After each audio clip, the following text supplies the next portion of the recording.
Hello and welcome to IITN express. तो आज हमारे पास एक क्वेश्चन है। ये question university dilute solution level 2 का क्वेश्चन नंबर 3 है।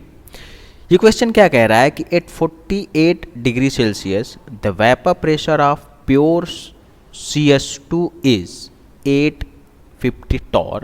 A solution of 2 gram of sulfur in 100 gram of CS2 has a vapor pressure of 844.9 torr. Determine the atomicity of sulfur molecules. Okay पहले इस question को हम समझ लेते हैं आसान भाषा में कि क्वेश्चन कहना क्या चाह रहा है। ठीक है, तो ये क्वेश्चन देखिए पहले बहुत सिंपल है। ये क्वेश्चन बेस्ड है किस पे? Relative lowering of vapour pressure. Okay ठीक है, तो यहाँ पे आप देखिए आपको क्या गिवन है कि ये जो प्योर CS2 है ये क्या है? सॉल्वेंट है और इसका वेपर प्रेशर दिया हुआ है, मतलब हमको P0 दिया हुआ है और हम ये सॉल्यूशन बना रहे हैं कि 2 ग्राम सल्फ़र CS2 में ऐड कर दे रहे हैं। कितने? 100 ग्राम CS2 में। और जो सॉल्यूशन का प्रेशर आ रहा है, वेपर प्रेशर आ रहा है, वो कितना आ रहा है? PS आ रहा है। ठीक है, और हमको एटॉमिसिटी डिटरमाइन करना है कि जो सल्फ़र जो हम उसमें डिज़ोल्व कर रहे हैं एज ए सोल्यूट वो S8 है, S6 है, क्या है वो हमको बताना है। ठीक है, कि उस सल्फ़र मॉलिक्यूल्स में कितने सल्फ़र हैं। सिंपल सी बात ये है एटॉमिसिटी का। तो relative lowering in vapour pressure यहाँ पे हमको अप्लाई करना है। ठीक है, तो यहाँ पे जो कॉन्सेप्ट अप्लाई करना है वो क्या करना है? Relative lowering in vapour pressure. Relative lowering in vapour pressure क्या होता है कि delta P divided by P0 is equals to mole fraction of solute. ठीक है, delta P can be written like P0 that is the vapour pressure of pure solvent minus of PS vapour pressure of solution divided by P0 is equals to mole fraction of solute. It is written like number of moles of solute divided by number of moles of solute plus number of moles of solvent.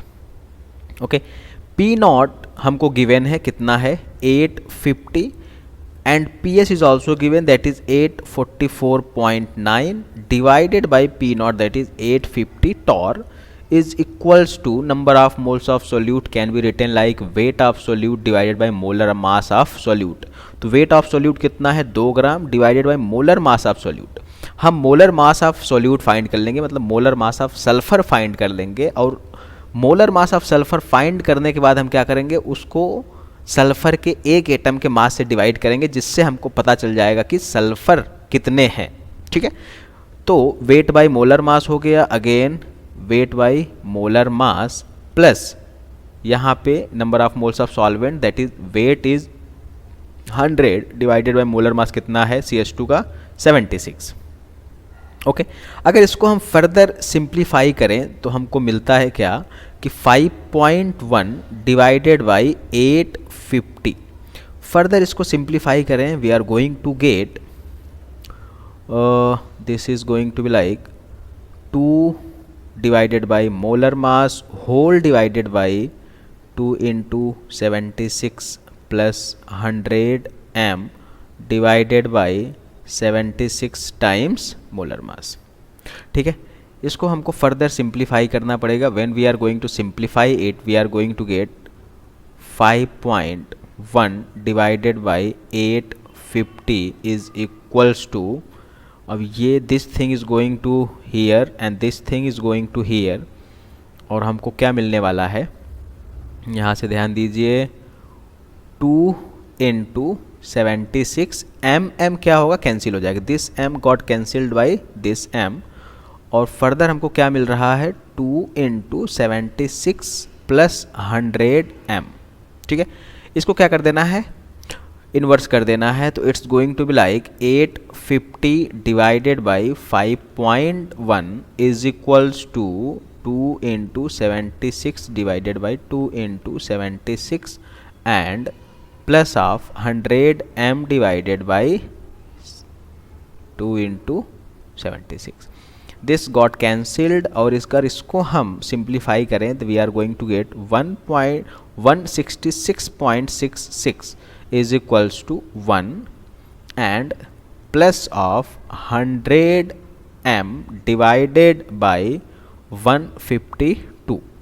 अगर ये 1 को हम इधर लाएंगे तो क्या बन जाएगा 165.66 is equals to 100 m divided by 152। ठीक है, अब यहाँ से हमको क्या मिलने वाला है कि m is equals to 165.66 into 152 divided by 100 और इसको फर्दर हम सिंप्लीफाई करेंगे तो हमको क्या मिलने वाला है 251.8 ग्राम। सिंपली यू कैन से ग्राम और यू कैन से ग्राम पर मोल क्योंकि ये मोलार मास है। ठीक है, अब जो सोल्यूट का मोलार मास आया है वो कितना आ गया है 251.8। ठीक है, तो अब हमको क्या निकालना है कि ये जो सोल्यूट है इस सोल्यूट सल्फर में कितने एटम्स हैं, मतलब उसकी एटॉमिसिटी क्या है मॉलिक्यूल्स की। तो यहाँ पे सिंपली क्या करना है कि n is equals to mass of the sample that is going to be 251.8 divided by mass of one atom that is 32 और हमको क्या मिलने वाला है 7.86 जिसको अप्रॉक्सीमेटली हम क्या बोल सकते हैं 8। So n is going to be 8 मतलब कि atomicity is going to be 8।